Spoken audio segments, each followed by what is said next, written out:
Hello. Welcome back to New Quantum Classes. Myself, Sanjay Kumar. I am a chemistry expert. I decided that I have to make a video for your benefit or for your fruitfulness. जैसा कि हम जानते हैं कि अगस्त के first और second week में chemistry की पीजीटी केमिस्ट्री की एग्जामिनेशन की डेट आने वाली है। तो मैंने पूरा कंसंट्रेशन इसी एग्जामिनेशन की तैयारी करने वाले अभ्यर्थियों के लिए किया है। मैंने सोचा है कि जो भी मेरा खुद का एक्सपीरियंस रहा है मैं ये शेयर करूं। और अब तक मैं आपके लिए फर्स्ट चैप्टर सॉलिड स्टेट को अच्छे से एक्सप्लेन कर चुका हूँ थियोटिकली। सबसे पहले मैं थियोटिकली बहुत तेज़ी से एक्सप्लेन कर रहा हूँ। इसके बाद फिर मैंने आपका सॉल्यूशन के लिए एक्सप्लेन किया, सॉल्यूशन चैप्टर के लिए एक्सप्लेन किया है और 20 क्वेश्चंस मैंने एक्सप्लेन किए हैं सॉलिड स्टेट के। मैं हर वीडियो में हर एक्टिविटी के बारे में जो भी मैं आपको वीडियोस बना रहा हूँ उसके बारे में हमेशा आपको बताता रहूँगा, जानकारी देता रहूँगा। इस वीडियो में, इस सेशन में मैं आपको 10 क्वेश्चंस करवाऊँगा और वैसे और भी क्वेश्चंस मुझे कराने हैं। थोड़ी क्वेश्चंस को मैं करा रहा हूँ। ये मैं आपको इसलिए बता रहा हूँ क्योंकि पहले आप थ्योरी तैयार करें, थ्योरी रिवाइज करें, कम टाइम में ज़्यादा से ज़्यादा रिवीजन करें। उसके बाद फिर आप ऑप्शनल क्वेश्चन या मॉक क्वेश्चन पे कंसंट्रेट करें। आने वाले टाइम में मैं स्पीड बढ़ाने वाला हूँ। अभी कल भी मैंने 2 वीडियो बनाए थे और आज मैं फिर 2 वीडियो बनाऊंगा। एक वीडियो मैं अभी बना रहा हूं और अब आने वाले टाइम में दूसरा वीडियो होगा। जैसा कि हम जानते हैं कि पी ब्लॉक एलिमेंट के अंदर, पी ब्लॉक एलिमेंट कोई छोटा मोटा तो है नहीं है।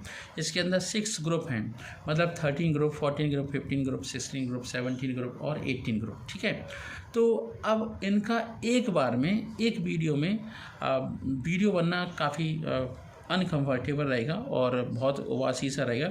तो मैंने सोचा है कि इसी 2 या 3 या 4 पार्ट में बनाता हूँ। इसी के साथ साथ मैं आपको कुछ क्वेश्चंस भी देता रहूँगा जो बहुत ज़्यादा इम्पोर्टेंट हैं, बहुत ज़्यादा स्कोरिंग है और बस टू द पॉइंट वाले हैं, एक बार में ही आपको समझ में आ जाएंगे। तो मैं वीडियो स्टार्ट करने से पहले एक बार मैं आपको फिर स्वागत करता हूँ नी क्वांटम क्लासेस पर। मुझे आशा है कि आप इस वीडियो को अपने दोस्तों तक शेयर करेंगे, ज़्यादा से ज़्यादा शेयर करेंगे, ज़्यादा से ज़्यादा आप लाइक करेंगे और इसी के साथ साथ बेल आइकन को भी आप प्रेस करेंगे जिससे आपको न्यू नोटिफिकेशंस और मिलते रहेंगे और इसी के साथ साथ आपकी नॉलेज इम्प्रूव होती रहेगी। और मुझे लगता है कि आप अपनी जगह बनाने में, आपको अपनी सीट मिलने में कोई समस्या नहीं आएगी। You will be a PGT in future time. इसकी के साथ साथ इस वीडियो को सब्सक्राइब करते रहें। बहुत आप लोगों का बहुत अच्छा प्यार मिल रहा है बच्चों को। मुझे जैसा कि हम जानते हैं बहुत कम टाइम में काफ़ी सारे लाइक्स, वीडियोज़ और आपके व्यूज़ आ रहे हैं। तो मुझे लगता है कि लोगों को पसंद आ रहा है और मैं चाह रहा हूँ अच्छा इसी के साथ साथ मैं आपको ये वीडियो बनाता रहूँगा।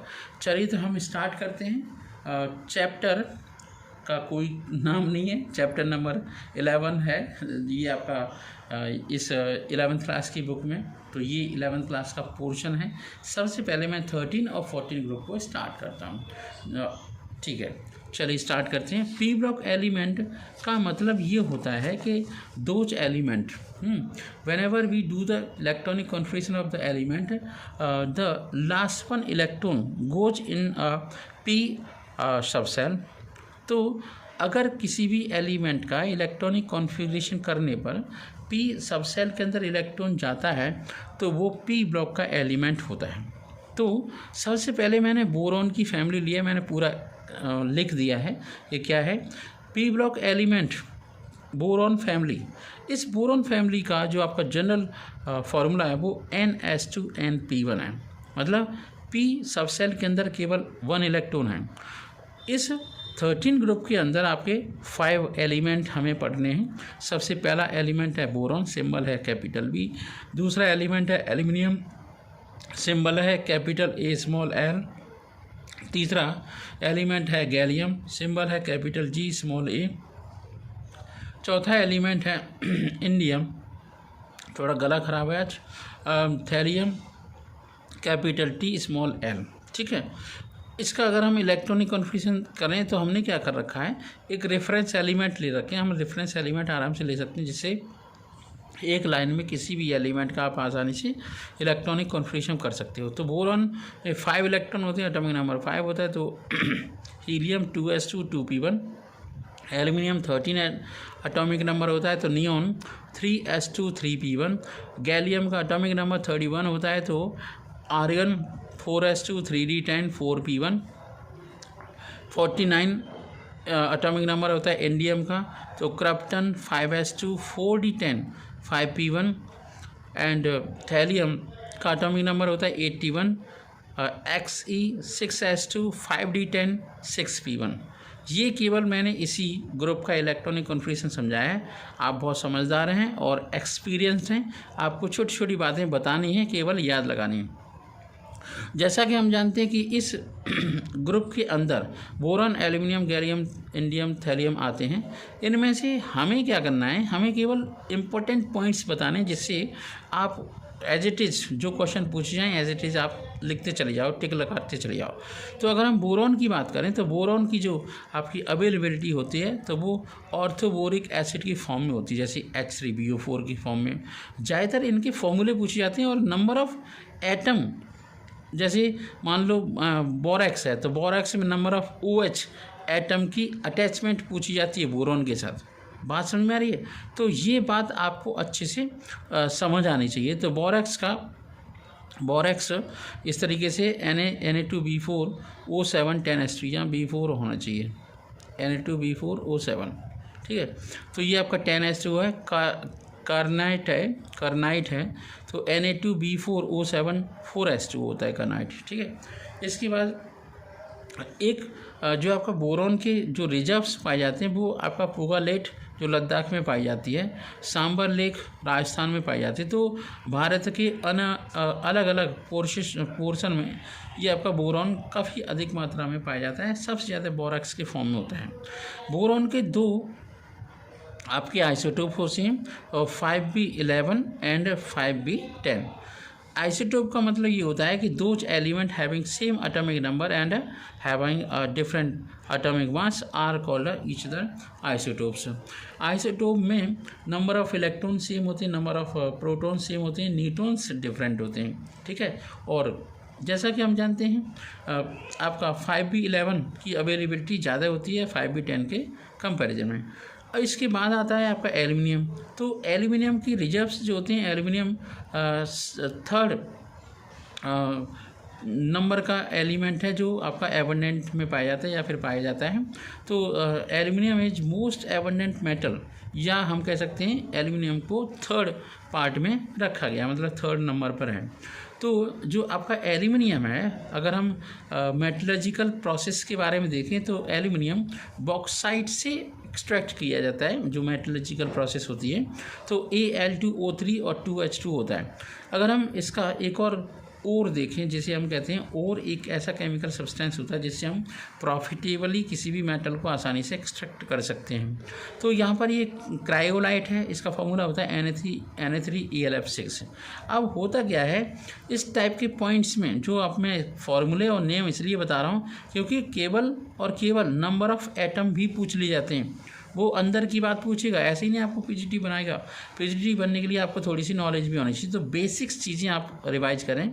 वैसे नॉर्मली हम रिवाइज नहीं कर पाते, लेकिन जब प्रेशर होता है तो हम बहुत कम टाइम में बहुत सारी पढ़ाई का हम कर सकते हैं। तो पढ़ाई करने के लिए बेस्ट ऑफ लक। चलिए, डेंसिटी अगर इंक्रीज होती है, अगर ये बताया जाता है कि down the group density increase होती है। अब क्यों होती है ये भी समझो। तो अप टू डाउन वॉल्यूम भी तो इंक्रीज हो रहा है, मतलब वॉल्यूम क्यों इंक्रीज हो रहा है, साइज इंक्रीज हो रही है। तो हम सिंपली ऐसे कह सकते हैं कि जो बोरॉन फैमिली के एलिमेंट हैं, उन बोरॉन फैमिली के एलिमेंट की density up to down increase होती चली जाती है, ठीक है। अच्छा, अब ऐसा क्यों होता है वो मैं सारी चीज़ें बता रहा हूँ रीजन, क्योंकि इन पर छोटे छोटे क्वेश्चन बनते हैं और पूछे जाते हैं। तो डेंसिटी इंक्रीज होने का रीजन है वॉल्यूम इंक्रीज होना। और अगर हम मेल्टिंग पॉइंट की बात करें तो मेल्टिंग पॉइंट डिक्रीज होते हैं बोरॉन से गैलियम तक, फिर उसके बाद थोड़े से इंक्रीज होना शुरू हो जाते हैं गैलियम से टेलुरियम पर। अगर हम गैलियम का मेल्टिंग पॉइंट देखें, मेल्टिंग पॉइंट देखें तो 29 डिग्री सेल्सियस होता है, ठीक है। Boiling point decrease from boron to aluminium, boiling point boron से एल्यूमिनियम तक डिक्रीज होते हैं। अगर हम बोरॉन का बॉइलिंग पॉइंट देखें, बॉइलिंग पॉइंट देखें अगर बोरॉन का, तो 24 नहीं मेल्टिंग पॉइंट है इसका, तो मेल्टिंग पॉइंट देखें तो 2453 केल्विन है। तो ऐसा क्यों होता है, इसके अंदर इसका एक स्पेशल नाम का स्ट्रक्चर है, उसे याद कर लीजिए। अगर आप उसे नहीं याद करोगे तो फिर दिक्कत आएगी। इसे बोलते हैं आइकोसा हीटर स्ट्रक्चर होना। अब ये आइकोसा इसका स्ट्रक्चर में क्या क्या बातें पूछी जाती हैं, वही बातें मैं आपको बता रहा हूँ जो पूछी जाती हैं। आइकोसा स्ट्रक्चर आपका बोरॉन का होता है, उसमें 12 एटम ऑफ बोरॉन के तो कॉर्नर पर होते हैं। कहाँ पर होते हैं? 12 एटम ऑफ बोरॉन कहाँ पर होते हैं? कॉर्नर पर, या वर्टिसेस कह सकते हैं। और उसके इक्वल डिस्टेंस में कितने एटम होते हैं? 5 एटम। तो 17 एलिमेंट का पूरा एक प्रकार का अरेंजमेंट हो गया।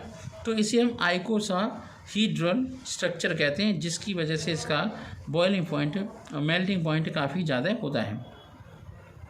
तो मेल्टिंग पॉइंट ज़्यादा होने का आपका ये भी आपका बहुत बड़ा रीजन हो गया है, ठीक है। तो बोरॉन इस तरीके से शो करता है अपनी प्रॉपर्टी। इसके बाद हम गैलियम की स्ट्रक्चर डिस्क्रीट होती है ना, डाई एटॉमिक मॉलिक्यूल होता है। अच्छा, gallium is a smaller than aluminium. अब एक और बात यहाँ पे आती है कि अगर हम साइज की बात करें, है ना, एटॉमिक साइज की बात करें, तो गैलियम की साइज़ थोड़ी छोटी हो जाती है एल्यूमिनियम से। ऐसा क्यों हो रहा है? रीज़न ये है कि जैसे हम गैलियम की बात करते हैं तो गैलियम में डी ऑर्बिटल आ जाते हैं। डी ऑर्बिटल को अगर हम देखें तो डी ऑर्बिटल और पी ऑर्बिटल में एक अंतर है कि डी ऑर्बिटल ज़्यादा डिफ्यूज होते हैं। जब ज़्यादा डिफ्यूज होंगे तो उसकी जो शेप होगी थोड़ी सी सिकुड़ने लगेगी, है ना। सिकुड़ने की वजह से साइज छोटी हो जाएगी। तो गैलियम साइज में छोटा होता है एल्यूमिनियम के कंपैरिजन में, ठीक है। अगर हम इलेक्ट्रोनेगेटिविटी की बात करें तो electronegativity decreases from boron to aluminium. Electronegativity decrease हो रही है किससे? बोरॉन से एल्यूमिनियम तक, एंड देन इंक्रीजेस, ठीक है। अच्छा, फिर इलेक्ट्रोनेगेटिविटी इंक्रीज होती है। इसका मतलब ये हुआ कि जो आपके बोरॉन की फैमिली के एलिमेंट होते हैं उनकी ऑक्सीडेशन स्टेट +3 से +2 में +1 में ज़्यादा स्टेबल होती है। मतलब ऊपर एल्यूमिनियम की ऑक्सीडेशन स्टेट +3 है, गैलियम की +3 है, इंडियम की +3 है, तो आपका थैलियम की जो ऑक्सीडेशन स्टेट होगी +1 ज़्यादा स्टेबल होगी। और ये मैं ऑर्डर भी लगाया गया है। मैं ज़्यादातर जो ऑप्शनल क्वेश्चन पूछे जाते हैं मैंने यहीं पर इंक्लूड कर दिया है, इसलिए मुझे अलग से ऑप्शनल क्वेश्चन पूछने की कोई आवश्यकता बिल्कुल भी नहीं है, ठीक है। अब हम बात करते हैं रिड्यूसिंग प्रॉपर्टी।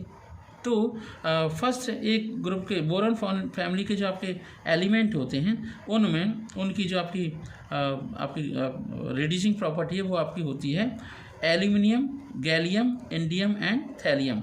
तो एल्यूमिनियम की रिड्यूसिंग प्रॉपर्टी ज़्यादा होती है, गैलियम की कम होती है, इंडियम की और कम होती है, और थैलियम की और ही ज़्यादा कम होती है। रिड्यूसिंग प्रॉपर्टी का मतलब होता है कोई पदार्थ कितने अच्छे से ऑक्सीडाइज हो रहा है। तो मतलब एल्यूमिनियम आसानी से ऑक्सीडाइज हो जाता है, थैलियम नहीं होता, क्योंकि थैलियम ओनली +1 ऑक्सीडेशन स्टेट में स्टेबल होता है। इसके बाद हम बोरॉन की थोड़ी सी और जानकारी लेते हैं।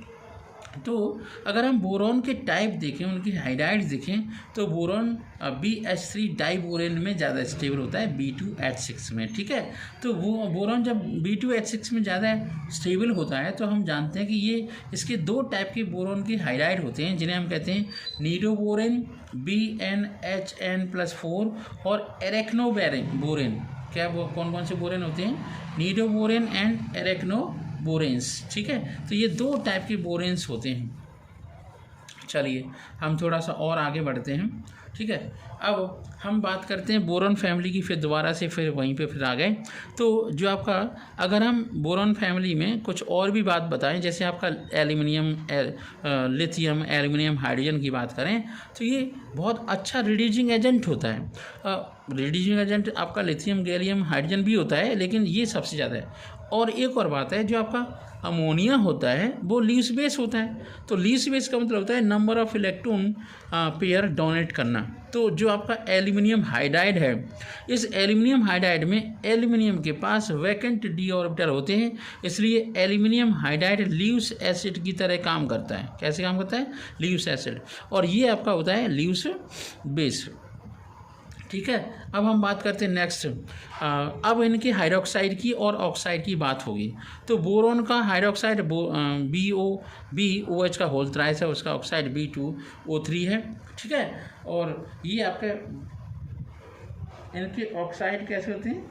एसिडिक, क्योंकि बोरॉन नॉन मेटल होता है, इसकी ऑक्साइड एसिडिक होती है। एल्यूमिनियम की हाइड्रोक्साइड और एल्यूमिनियम की ऑक्साइड आपके एम्फोटेरिक होती हैं। अब ये एम्फोटेरिक क्यों होती हैं? उसका एक सबसे बड़ा रीज़न क्या है, मैं आपको समझा दूं। उसका एक सबसे बड़ा रीज़न ये है,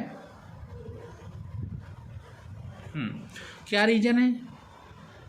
ये रीज़न है कि जो आपका एल्युमिनियम है वो एसिड और बेस दोनों के साथ रिएक्शन कर सकता है। किसके साथ रिएक्शन कर सकता है?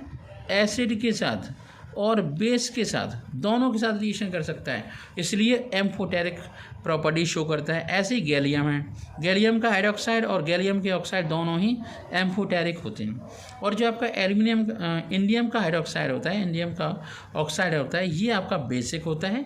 बेसिक करके थैलियम का ऑक्साइड और थैलियम का हाइड्रोक्साइड भी स्ट्रॉन्ग बेस होते हैं, क्योंकि थैलियम एक मेटल है।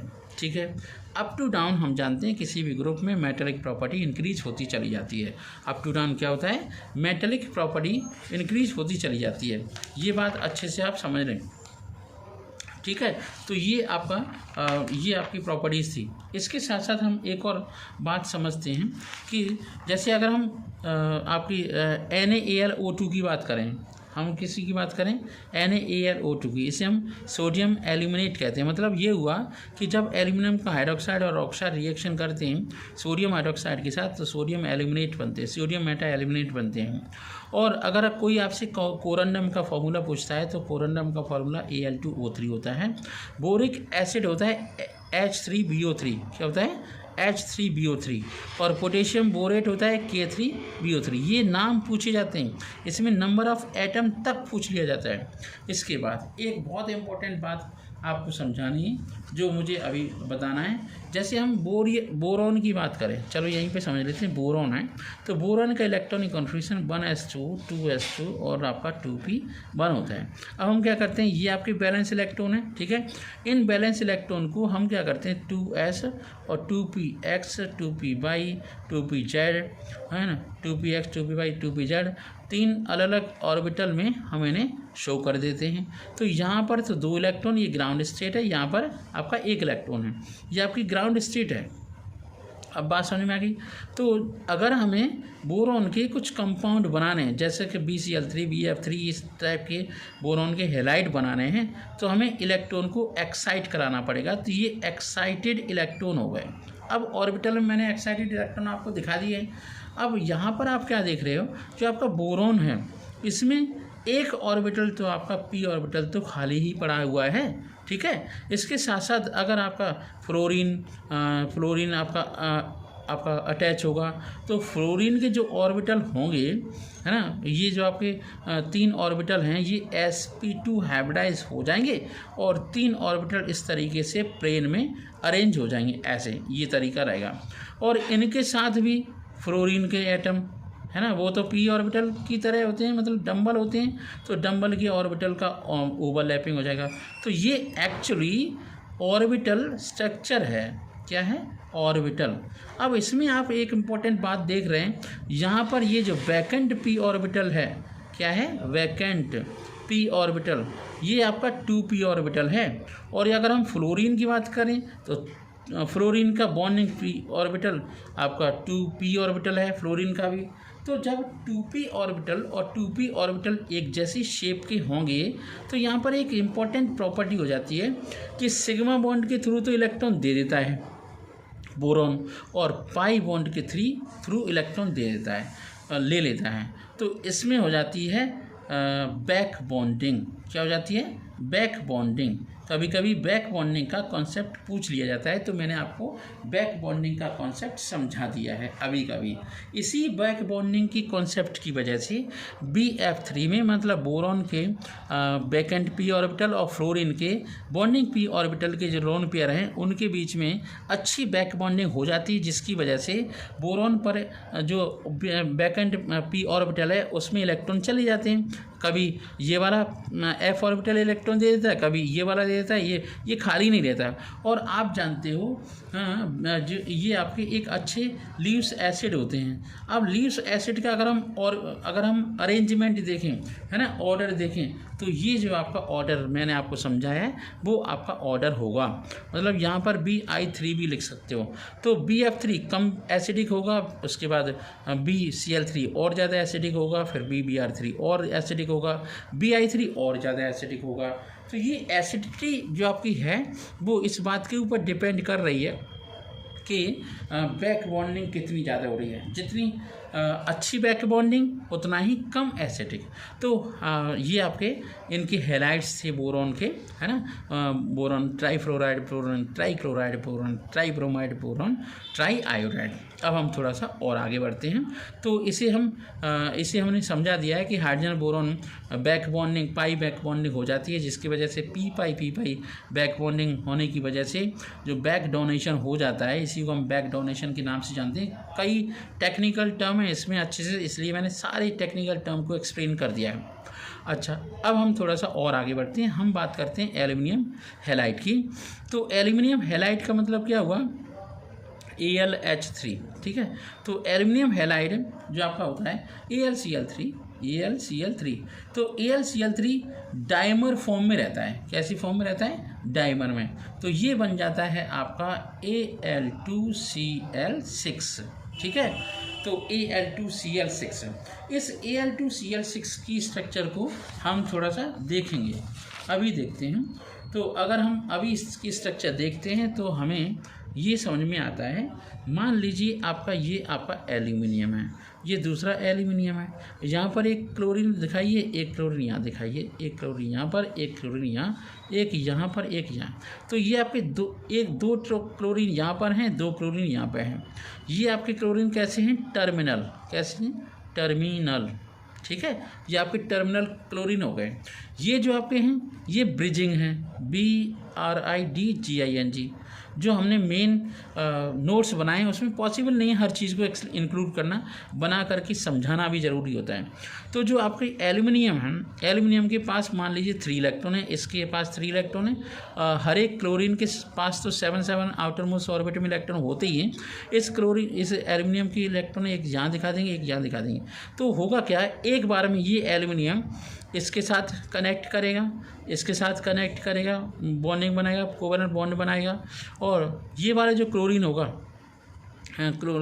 होगा, है ना, ये क्लोरीन इसके साथ बॉन्डिंग क्लियर करेगा, ठीक है, ये बॉन्डिंग बनाएगा, ठीक है। तो यहाँ पर इस तरीके से आपकी होगा क्या, ये वाला जो क्लोरीन है वो एक इस तरीके से लोन पेयर पूरा का पूरा देगा एल्यूमिनियम को। किसे देगा, एल्यूमिनियम को। जब ये लोन पेयर देगा पूरा का पूरा एल्यूमिनियम को, है ना, और इस तरीके से ये वाला लोन पेयर इस एल्यूमिनियम को लोन पेयर देगा। तो इनकी अपनी अपनी तो सेल पूरी कंप्लीट हो रही है, इसके साथ साथ एक लोन पेयर भी दे रहा है। तो ये लोन इस तरीके से इलेक्ट्रॉन देने की कंडीशन को हम इलेक्ट्रॉन कोऑर्डिनेशन बॉन्ड कहते हैं। इसमें क्लोरीन डोनर है और ये आपका एक्सेप्टर है। यहाँ क्लोरीन डोनर है, एल्यूमिनियम एक्सेप्टर है। और ये इलेक्ट्रॉन जाते कहाँ खा लेता है, क्योंकि इसके अंदर वैकेंट डी ऑर्बिटल होते हैं। क्या होते हैं, वैकेंट डी ऑर्बिटल्स होते हैं, ठीक है। तो AlCl3 ऐसे नहीं रहता, वो रहता है Al2Cl6 के फॉर्म में, डाइमर के फॉर्म में। अब जो कंडीशन ये बनी है ये आपका प्लेनर है। कैसी कंडीशन है, प्लेनर कंडीशन, ठीक है।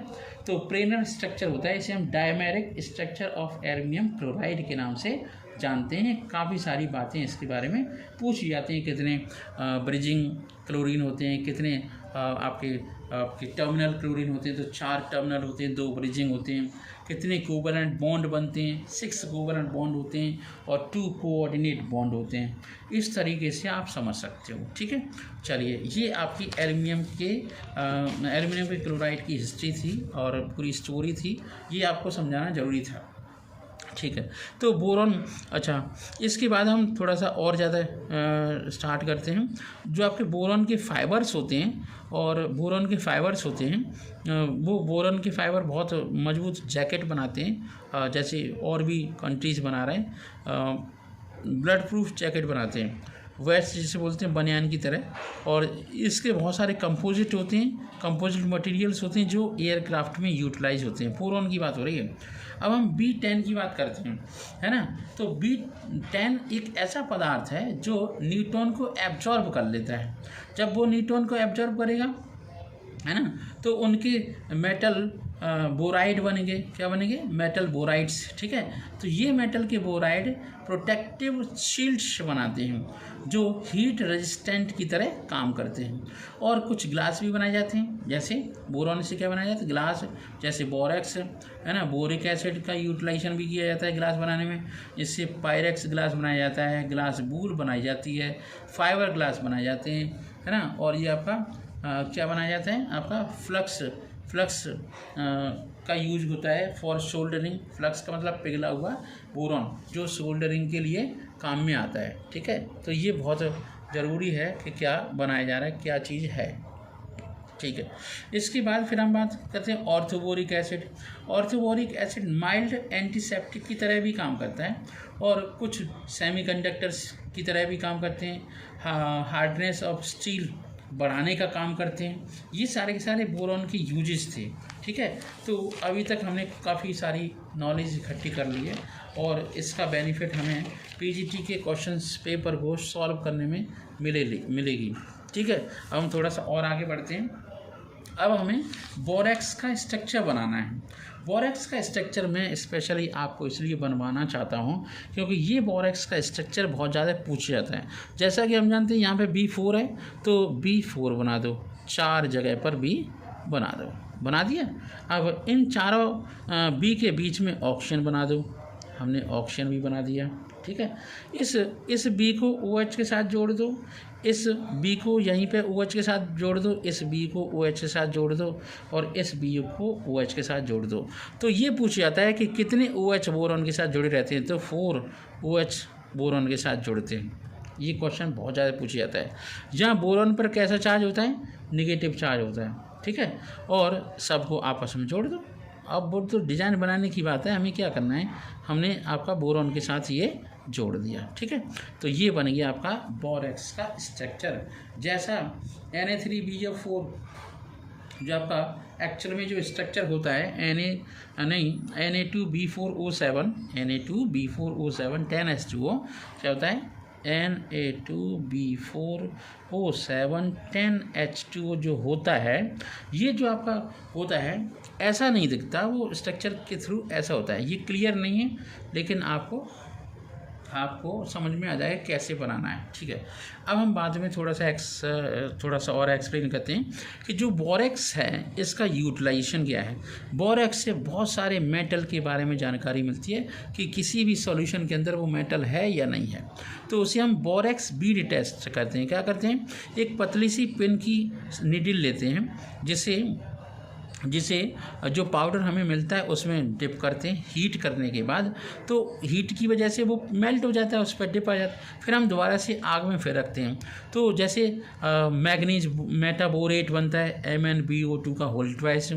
ग्रीन कलर का क्रोमियम मेटाबोरेट बनता है। ठीक है, ग्रीन कलर का कॉपर मेटाबोरेट बनता है। वो आपका कंपाउंड का पूरा कलर भी दे रहे हैं। कलर मैंने आपको इसलिए बताया, कलर ही पूछे जाते हैं। ब्राउन निकल मेटाबोरेट बनता है। ठीक है, ऑर्थोबोरिक एसिड को एक और इम्पोर्टेंट बात कभी कभी पूछ लेते हैं कि ऑर्थोबोरिक एसिड को हीट करते हैं तो लास्ट प्रोडक्ट क्या होता है? तो वो होता है B2O3। ये मैंने आज जो ऑप्शनल क्वेश्चन बनाए उसमें इंक्लूड किया है।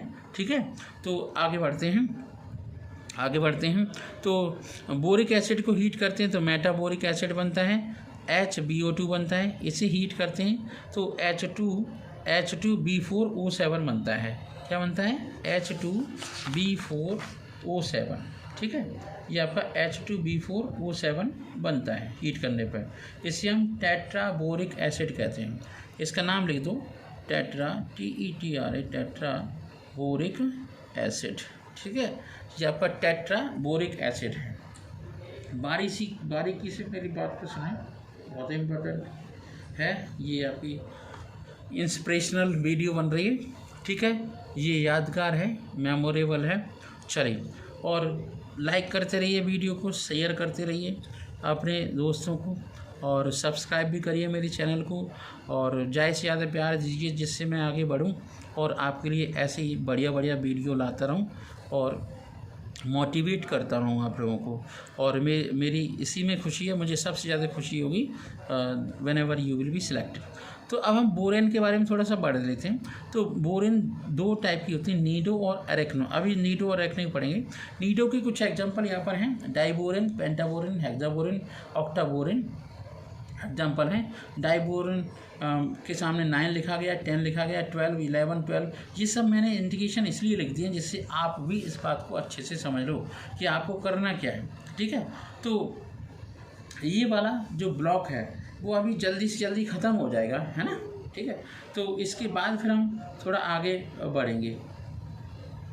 चलिए, अब हम और थोड़ा सा आगे बढ़ते हैं। डाइबोरेन ही हम पढ़ रहे हैं, ठीक है, डाइबोरेन ही हम पढ़ रहे हैं। इन डाइबोरेन में हम देखते हैं, जैसे आपका KBO2 है, इसका नाम पूछ लेते हैं, पोटेशियम मेटाबोरेट होता है। एक बोराजाइन होता है जिसे हम इनऑर्गेनिक बेंजीन कहते हैं, उसका फॉर्मूला पूछा जाता है। कितने बोरॉन होते हैं? 3। कितने नाइट्रोजन होते हैं? 3। कितने हाइड्रोजन होते हैं? 3। अब हम इसका स्ट्रक्चर यहीं पर बना के दिखाते हैं आपको। तो ये कलाबाजी है, boron nitrogen, boron nitrogen, boron और नाइट्रोजन, ठीक है, इतना कर दिया। इन सबको सिंगल बॉन्ड से जोड़ दो, सबको जोड़ दिया, सबको हाइड्रोजन से जोड़ दो, वेल डन, हाइड्रोजन से हमने जोड़ दिया, बस इतने ही हाइड्रोजन है। तो बस करना क्या है, जो नाइट्रोजन होता है इससे एक एरो का साइन लगा दो, इस नाइट्रोजन से यहाँ पे एक एरो का साइन लगा दो, इस नाइट्रोजन से यहाँ पे एक एरो का साइन लगा दो, बन गई इनऑर्गेनिक बेंजीन। ये बेंजीन जैसा ही तो है, इसलिए इसी हम इनऑर्गेनिक बेंजीन कहते हैं। इसका फुल फॉर्म ये है।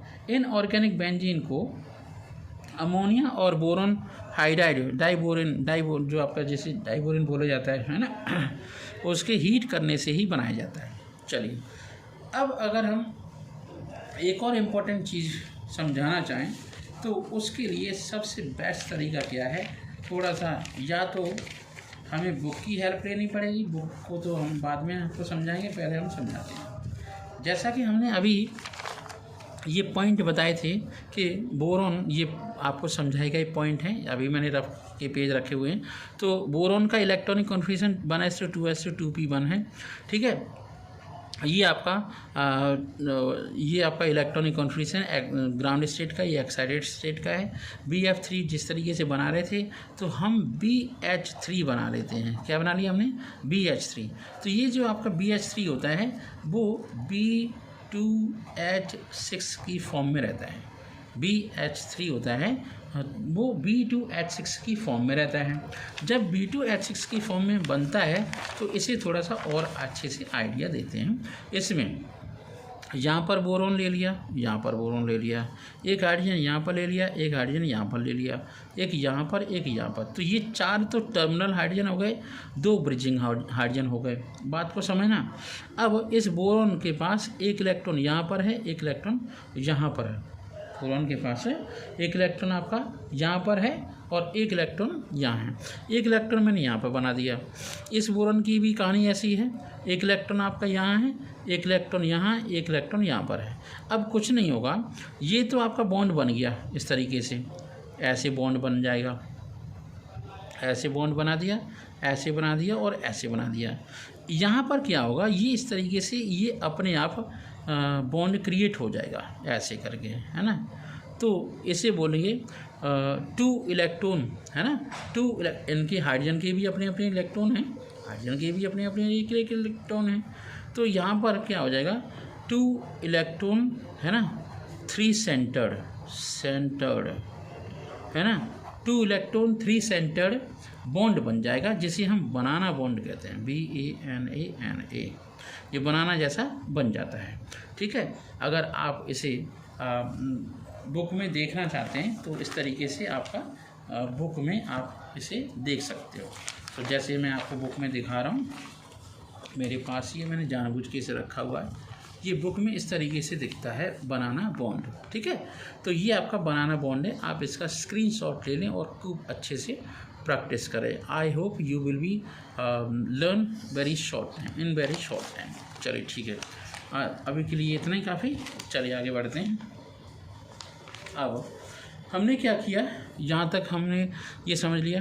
तो एल्युमिनियम में अगर हम देखें एंगल्स की बात करें, तो एंगल में क्या होगा, जो आपका एल्युमिनियम के एंगल हैं वो 97 एंगल होगा, जो आपके एल्युमिनियम और हाइड्रोजन के बीच में, यानी हम बीच वाले जो हाइड्रोजन होते हैं तो उनके बीच में। ठीक है, तो ये आपकी कंडीशन रहेगी। इसके बाद अगर हम एल्युमिनियम की बात करें तो एल्युमिनियम का यूटिलाइजेशन या यूजेज आपके 2-3 तरीके से होते हैं। एक तो एल्युमिनियम और मैग्नीशियम आपस में मिल जाते हैं तो उससे मैग्नेलियम बनता है। ठीक है, और एल्युमिनियम की एंगल बनाई जाती है। एंगल का मतलब होता है मजबूत, जैसे आयरन की एंगल बनती है 90 डिग्री पे, जो पत्ती की तरह जो आपस में जुड़ी रहती है। और ड्यूरेलियम बनता है एल्युमिनियम, कॉपर, मैग्नीशियम, मैग्नीज से, है ना। अच्छा, इससे एयरक्राफ्ट बनाया जाता है। एल्युमिनियम पाउडर फॉर्म में एंटी, है ना, पेंट, एंटी रस्ट पेंट की तरह काम होता है, ऐसे कह सकते हैं ना सिंपल भाषा में, कि एल्युमिनियम की पेंट भी यूज होती है। ठीक है, और जो एल्युमिनियम की फॉयल है वो तो हम जानते हैं कि रोज़ाना जब हम कहीं बाहर करने जाते हैं, ऑफिस जाते हैं, तो कन्फेक्शनरी या फूड को लपेटने या उसे रैप करने के काम में आता है। सिगरेट की जो रैपर्स होते हैं वो भी आपकी एल्युमिनियम की फॉयल से ही बने होते हैं। ठीक है, तो वो आपके एल्युमिनियम की फॉयल से ही बने होते हैं, ये बात समझ लीजिए। चलिए अब हम आगे बढ़ते हैं, बहुत ज़्यादा आगे बढ़ते हैं। जैसा कि हम जानते हैं कि अब ये आपका बोरॉन फैमिली मैंने क्लियर कर दिया है, जो सबसे ज़्यादा इंपॉर्टेंट पॉइंट थे वो मैंने क्लियर कर दी। हम कार्बन फैमिली पे आते हैं। तो कार्बन फैमिली की इलेक्ट्रॉनिक कॉन्फिगरेशन आपको बताने की ज़रूरत बिल्कुल भी नहीं है, क्योंकि जब हमने बोरॉन की फैमिली को इलेक्ट्रॉनिक कॉन्फिगरेशन बता दी तो उसी P1 की जगह पे आप P2 कर दीजिए सब में। ठीक है, तो ये तो हो गया आपका इलेक्ट्रॉनिक कॉन्फिगरेशन, बहुत शॉर्ट में मुझे समझाना पड़ेगा। अगर हम डेंसिटी की बात करें तो अप टू डाउन डेंसिटी बढ़ती चली जा रही है। ठीक है, अगर हम आयनेशन एंथैल्पी की बात करें तो कार्बन की आयनेशन एंथैल्पी बहुत ज़्यादा होती है, सिलिकॉन की और कम होती है, जर्मेनियम की और कम होती है, और जो आपका 10 होता है उसकी और कम होती है। लेकिन लेड की आयनेशन एंथैल्पी आपकी बढ़ जाती है। इसका मतलब ये हुआ कि कार्बन का जो कार्बन +4 में होता है तो लेड +2 में होता है। Metallic character up to down बढ़ता जाता है। अगर हम कार्बन और सिलिकॉन की बात करें तो ये आपके नॉन मेटल होते हैं। जर्मेनियम और टिन की बात करें तो ये मेटलॉइड होते हैं। लेड की बात करें तो ये आपका मेटल होता है। सब जानते हैं लेड मेटल होता है। चलिए आगे बढ़ते हैं ऑक्सीडेशन स्टेट की। तो जर्मेनियम, सिलिकॉन और लेड में लेड की +2 ऑक्सीडेशन स्टेट होती है, जर्मेनियम और टिन की +4 ऑक्सीडेशन स्टेट होती है।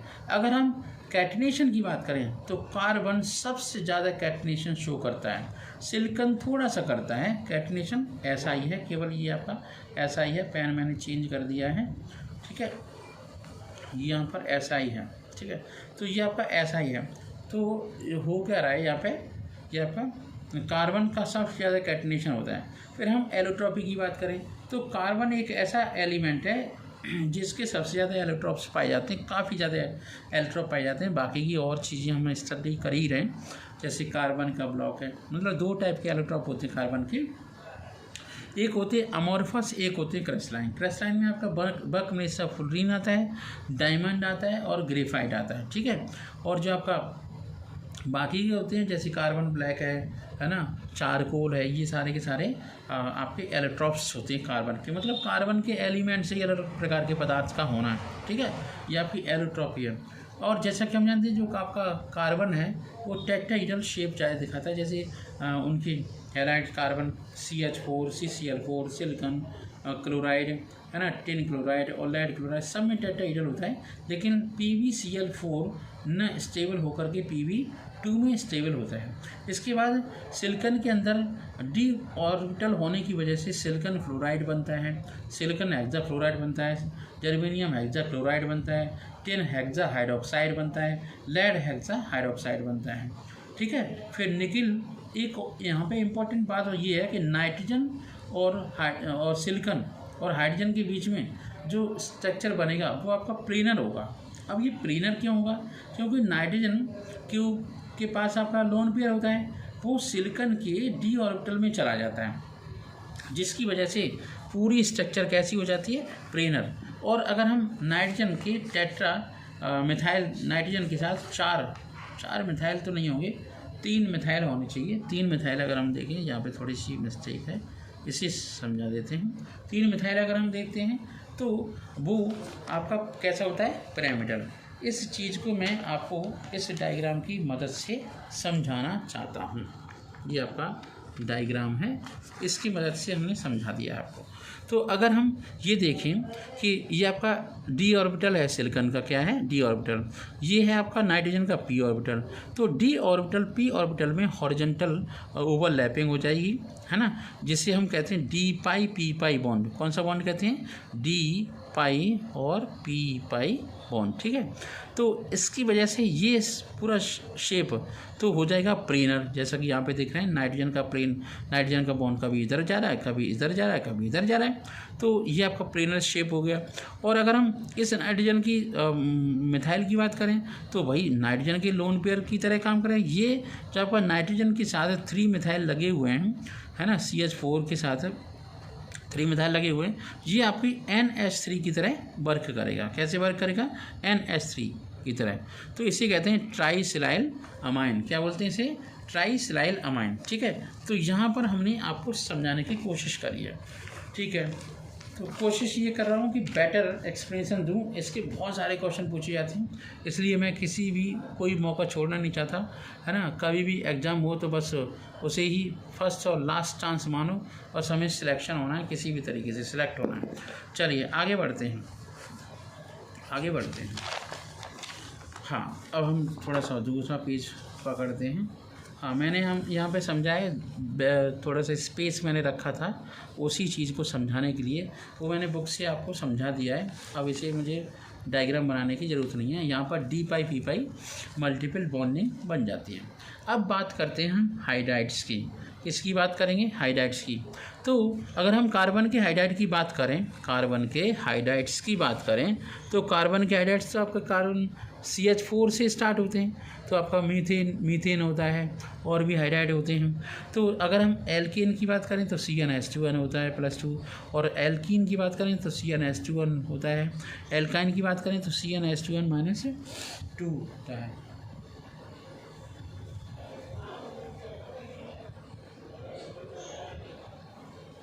नमकीन खा रही है?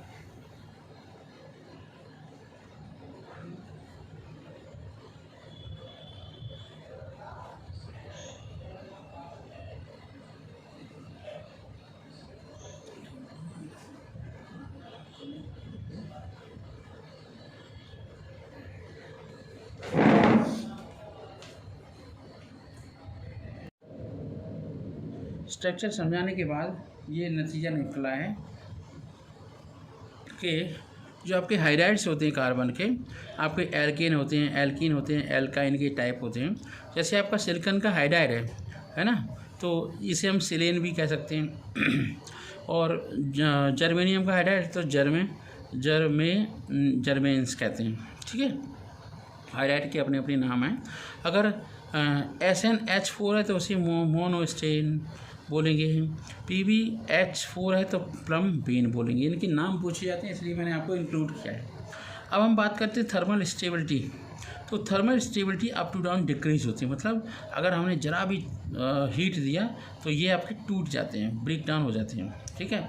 अगर हम ऑक्साइड की बात करें तो कार्बन का ऑक्साइड बनता है, कार्बन मोनोऑक्साइड, ये बहुत ज़्यादा खतरनाक होता है, टॉक्सिक होता है, क्योंकि इसके अंदर एक बैक एंड पी ऑर्बिटल होता है जो मेटल के साथ, आयरन के साथ एक बैक बॉन्डिंग बना लेता है, जिसकी वजह से ये टॉक्सिक बिहेवियर शो करता है, ठीक है। जब मेटल जैसे आयरन है, हीमोग्लोबिन का आयरन ही गायब हो जाए तो फिर क्या है, ये अपन नीटल ऑक्साइड है, ठीक है, स्ट्रॉन्ग रिड्यूसिंग एजेंट होता है। तो जितनी भी आपकी मेटल होते हैं उनकी ऑक्साइड होते हैं, उन्हें रिड्यूस करके मेटल बनाने में हेल्पफुल होता है। सिलिकॉन का ऑक्साइड और जर्मेनियम का ऑक्साइड, टिन के ऑक्साइड और लेड का ऑक्साइड सारे के सारे बेसिक होते हैं। कैसे होते हैं? बेसिक, ये आपके बेसिक ऑक्साइड्स होते हैं, है ना। तो लेड ऑक्साइड भी बेसिक ही है। अच्छा, ये स्ट्रॉन्ग रिड्यूसिंग एजेंट है। इसके बाद ऑर्गेनोमेटेलिक कंपाउंड भी होते हैं, जैसे अगर निकल है, निकल कार्बन मोनोऑक्साइड के साथ रिएक्शन करता है तो आपका निकल कार्बन मोनोऑक्साइड के साथ जब रिएक्ट करता है तो निकल कार्बन मोनोऑक्साइड बनता है, और आयरन पेंटा कार्बन मोनोऑक्साइड बनता है। तो ये कैसे होते हैं?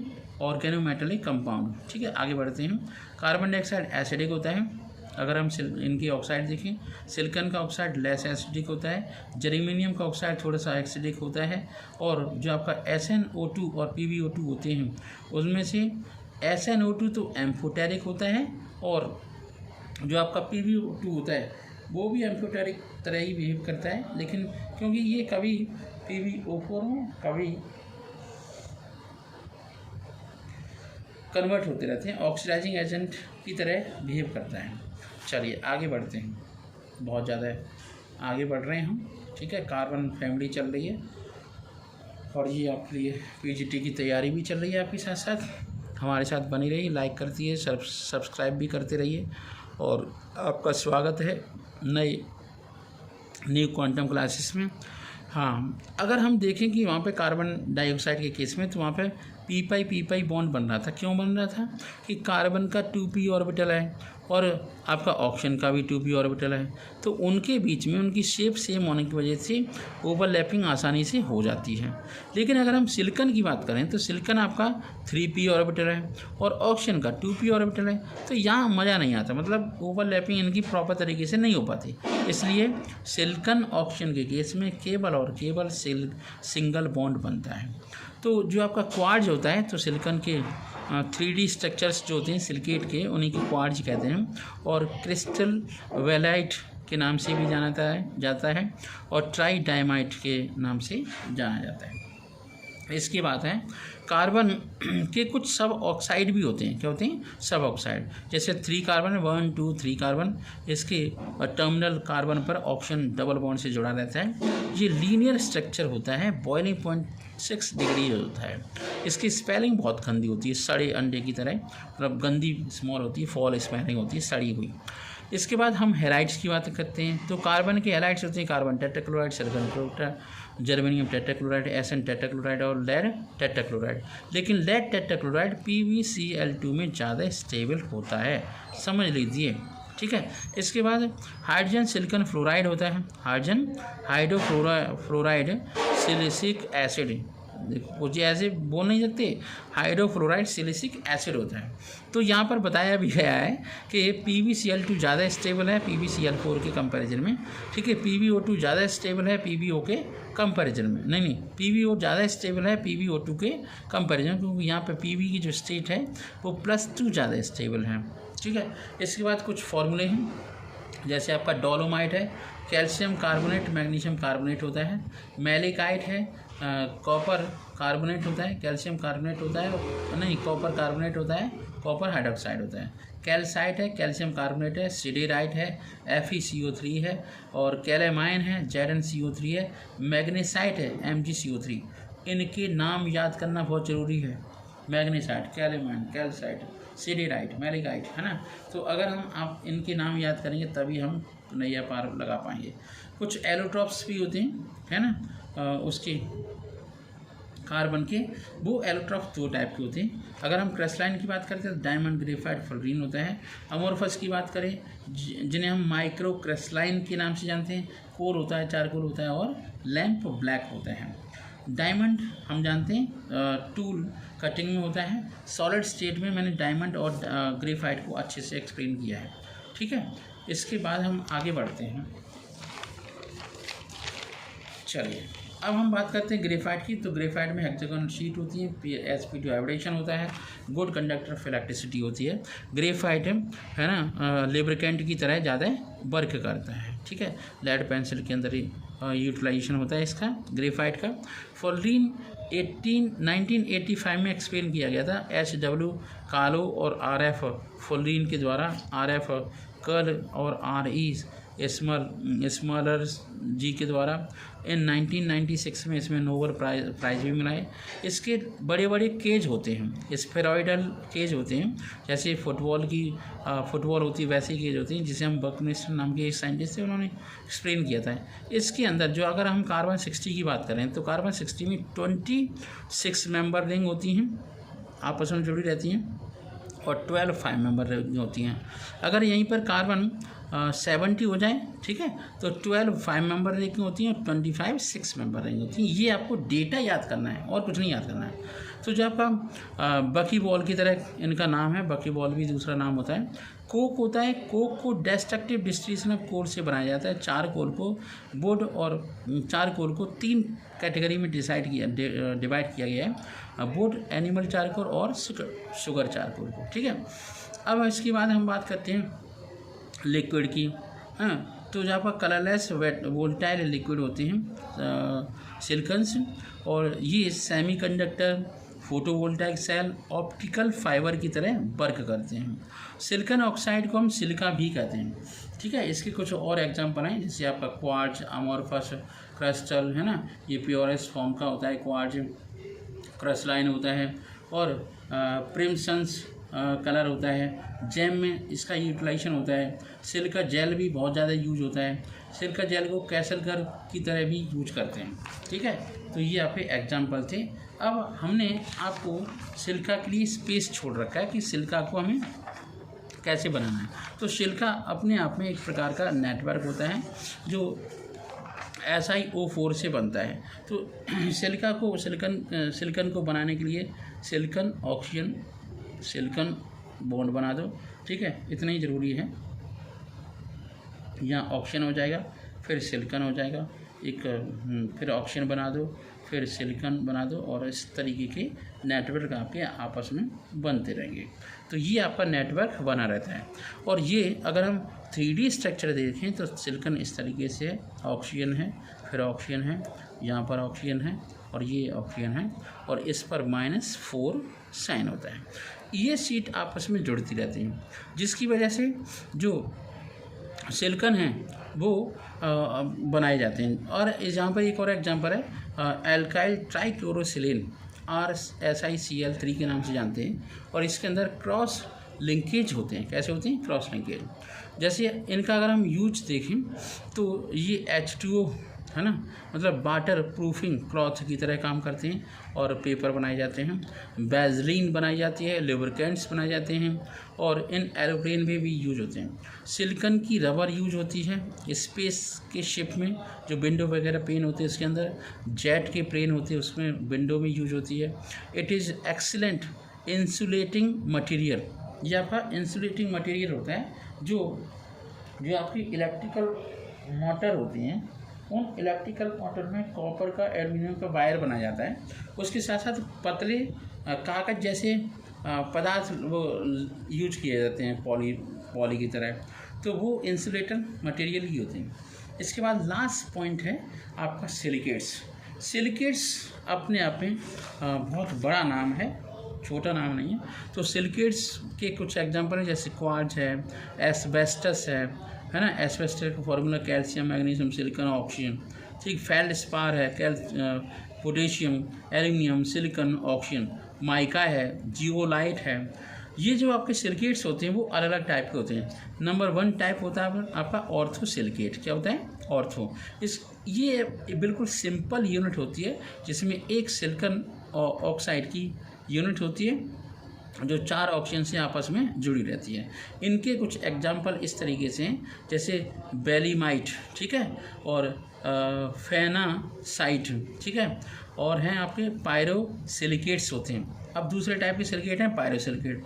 पायरोसिलिकेट में 2 सिलिकेट के आपके मॉलिक्यूल आपस में जुड़ जाते हैं, जैसे थॉर्टिवाइटाइट है, ठीक है, और हेमी आपकी मॉर्फाइट है ना, ये आपके नाम है। इसके बाद साइक्लिक सिलिकेट होते हैं तीसरे टाइप के, तो ये वेलोस्टेनोट है नाम, और बेलिटोटाइट, ठीक है, बेराइल है। इस टाइप के आपके सिलिकेट्स हैं। इसके बाद चेन सिलिकेट्स होते हैं। कौन कौन से? चेन सिलिकेट में आपके आते हैं आपके पायरोक्सिन्स, ठीक है, और एनस्टीटाइट, ठीक है, एस्बेस्टस और जियोराइट। तो ये आपके सिलिकेट्स थे। इन सिलिकेट को डायग्राम बनाने से पहले थोड़ा सा दिमाग लगा लें, ये बहुत कम टाइम में डायग्राम नहीं बनता, इसलिए मैंने आपको यहाँ पर समझा दी। बुक से ही देख लीजिए। ये आपका सिलिकेट का पहला पार्ट है, ऑर्थो सिलिकेट है, ये पायरो सिलिकेट है, आपस में जुड़ गए, ये शीट बनती चली गई और ये आपका चेन बन गया। चेन के बाद बहुत कॉम्प्लिकेटेड स्ट्रक्चर हो जाता है। देखो कॉम्प्लिकेटेड स्ट्रक्चर है ये इस टाइप का, है ना, तो इस चीज़ को अच्छे से समझ लो। ये आपका शीट सिलिकेट के नाम से जानता है, ये आपका जियोलाइट है। तो इनके कुछ एग्जांपल्स वगैरह पूछे जाते हैं, इनका स्क्रीनशॉट ले लेना है आपको, ठीक है। Thank you so much. अब आपके हमने 2 ग्रुप क्लियर कर दिए, एक आपका बोरॉन की फैमिली, एक कार्बन की फैमिली। अब इनसे रिलेटिव मैंने कुछ क्वेश्चन तैयार किए हैं, वो संख्या में तो केवल 10 हैं, लेकिन वो बहुत ज़्यादा इम्पोर्टेंट क्वेश्चंस हैं, इसलिए हमने कमी अभी तैयार किए हैं। जैसे ही और मौका मिलेगा वैसे ही हम आपके लिए, बस आपके लिए ही वर्क कर रहे हैं। जो भी वर्क हो रहा है वो आपके लिए ही हो रहा है। तो मैंने 10 क्वेश्चन किए हैं, फटाफट से समझाते जाते हैं विदिन 5 और 10 मिनट, ठीक है। तो स्टार्ट करते हैं। यहाँ क्वेश्चन नंबर 1 है, increasing order of acidic strength देखना है, जो मैं अभी बता रहा था। तो आपको क्या याद रखना है कि जो आपका बोरॉन का ट्राईआयोडाइड है, ये सबसे ज़्यादा एसिडिक होता है। बीच में देख लो ब्रोमीन हो गया, ऐसे देख लो FCl Br और I, तो समझो यही वाला आंसर है, मतलब पेंसिल। तो आई डिसाइडेड दैट कि I will tick by the pencil, क्योंकि अगर हम इन नोट्स को किसी को देते हैं तो आंसर बिल्कुल भी नोट्स में नहीं देना है, जिससे फिर दिमाग नहीं लगेगा ना।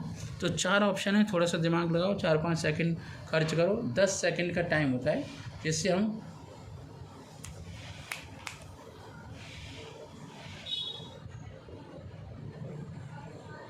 तो ये आपका B ऑप्शन है, इसका सही है, ठीक है। अच्छा, नेक्स्ट क्वेश्चन देखते हैं। स्ट्रॉन्ग हीटिंग बोरिक एसिड, अगर हमने क्या किया, बोरिक एसिड को हीट कर दिया तो क्या बनेगा? तो अभी तो बताया था B2O3 बनेगा। क्या बनेगा? B2O3, ठीक है। थर्ड क्वेश्चन पे आ जाते हैं। बोरॉन बिहेव एज, बोरॉन कैसा होता है? नॉन मेटल की तरह तो बिहेव करता है, अभी तो बताया था। तो फिर है the formula and name of the compound of boron which is called inorganic benzene, है ना, रेस्पेक्टिवली। तो नाम मैं आपको बता देता हूँ, फॉर्मूला आप ढूंढो इसमें से। B6H6 है ना, B6N3 और B6N3H3 है ना, B3N3H6। तो कौन सा हो सकता है? बोराजाइन हो सकता है। क्या हो सकता है? बोराजाइन, ठीक है। तो इसका ऑप्शन नंबर डी सही है। फिर क्वेश्चन नंबर 5 में आते हैं। In general boron trihalides act as strong Lewis acid की तरह काम करते हैं। कैसे काम करते हैं? लीव्स एसिड की तरह, ठीक है। अभी तो बताया था मैंने फर्स्ट क्वेश्चन में। तो when boron is fused with potassium hydroxide, जब बोरॉन को पोटेशियम हाइड्रोक्साइड के साथ फ्यूज किया जाता है, तो बनता है K3BO3 + H2, ठीक है। आगे बढ़ते हैं क्वेश्चन नंबर 7 में। तो जब हम क्वेश्चन नंबर 7 देखते हैं, तो which of the following is known as a pyrene, ठीक है। Which of the known as a pyrene, तो इसका पायरीन में कार्बन टेट्राक्लोराइड को पायरीन के नाम से जानते हैं। ठीक है, फिर आगे बढ़ते हैं। विच of the following set contain only amphoteric, मतलब एम्फोटेरिक किस में है, मतलब एम्फोटेरिक। तो अगर हम एम्फोटेरिक की बात करें तो ऐसे केमिकल सब्सटेंस जो एसिड के साथ भी रिएक्ट करते हैं, बेस के साथ भी करते हैं, तो जिंक ऑक्साइड भी करता है, लेड SnO और Al2O3, सारे के सारे एम्फोटेरिक हैं। तो इसका क्वेश्चन नंबर 8 का आंसर है फर्स्ट। कौन सा आंसर है? फर्स्ट। चलिए आगे बढ़ते हैं। अब हम बात करते हैं क्वेश्चन नंबर 9 की। Which of the following are isoelectronic. तो काउंट करना सीखो, जिस क्वेश्चन को मैं करना सिखा रहा हूँ कि ये आइसो इलेक्ट्रॉनिक निकालो कैसे। जैसे मान लीजिए आपके पास है आपका NO3, क्या है? NO3 minus. तो नाइट्रोजन में इलेक्ट्रॉन कितने होते हैं? 7, और ऑक्सीजन में कितने होते हैं? 18। तो 8 3 कितना हो जाएगा? 24 प्लस 1, तो कितने हो गए? 25, और 7 कितने हो गए? 32 हो गए। इतनी बात समझ में आई। अब दूसरे में देखते हैं CO3 -2। तो कार्बन में कितने होते हैं? 6, और ऑक्सीजन में कितने होते हैं? 8 3 24। तो 6 और ये आपके 30 हो गए, और आपका +2, तो ये 32। बस जब इस ऑप्शन को आपको मिल गया है तो आगे ऑप्शन को मिलने की ज़रूरत नहीं। ये आपके आइसो इलेक्ट्रॉनिक्स होते हैं। आइसो इलेक्ट्रॉनिक्स का मतलब होता है ऐसे एटम और स्पीशीज और आयंस जिनमें नंबर ऑफ इलेक्ट्रॉन हमेशा फिक्स होते हैं। एक बात और देखते हैं, लास्ट क्वेश्चन है, बहुत इंटरेस्टिंग क्वेश्चन है। The stability of dihalide of silicon GeSN, ये आपका इंक्रीजेस हो रहा है। तो आप क्या करो, लेड का किसी हैलाइड के साथ, लेड के हैलाइड के साथ लेड और X2 चेक करो। तो लेड X2 एक तो यहाँ पर है, लेड X2 एक तो यहाँ पर है। बस अब इनमें से देखो कि लेड से पहला कौन सा एलिमेंट होता है? SN आता है। उससे पहले कौन सा एलिमेंट आता है? GE जर्मेनियम आता है। उससे पहले कौन सा आता है? सिलिकॉन। तो बन गया ना सीक्वेंस, SI GE SN और PB। ठीक है, ये बन गया। तो समझो कौन सा नंबर ऑप्शन सही है? 3rd number. ठीक है, आपने टिक लगवा लिया। चलिए, थैंक यू सो मच। यहाँ तक आपका ये वीडियो ख़त्म होता है। आज बहुत अच्छे से मैंने आपको कोशिश की है ज़्यादा से ज़्यादा समझाने की। मैं आपको एक बार फिर कहता हूँ कि welcome back to new quantum classes. इस क्वांटम क्लासेस के चैनल को ज़्यादा से ज़्यादा शेयर करें, सब्सक्राइब करें, और अपने दोस्तों में ज़रूर शेयर करें। ठीक है, फेसबुक पर शेयर करें, है ना। जो भी दोस्त हैं उन्हें और भी आपकी जरिए हैं उन्हें इस तरीके से बताएं, उसकी लिंक भेजें, और ज़्यादा से ज़्यादा नॉलेज कलेक्ट करें। तो मैं आप लोगों के लिए बताऊंगा, ये जो आपका वीडियो है ये 11th क्लास के लिए भी इम्पोर्टेंट है। जो 11th क्लास के अपियरिंग स्टूडेंट हैं अभी बैठेंगे तो उनके लिए भी। तो आज के लिए इतना ही। मेरे चैनल को लाइक करें, सब्सक्राइब करें, और बेल आइकन को दबाते रहें, दबाना ना भूलें, और आपका अपने दोस्तों में शेयर करें। Thank you so much. Have a nice day. May you will be successful in a UP PGT examination, जो हाल का सबसे बड़ा करेंटिंग बात है।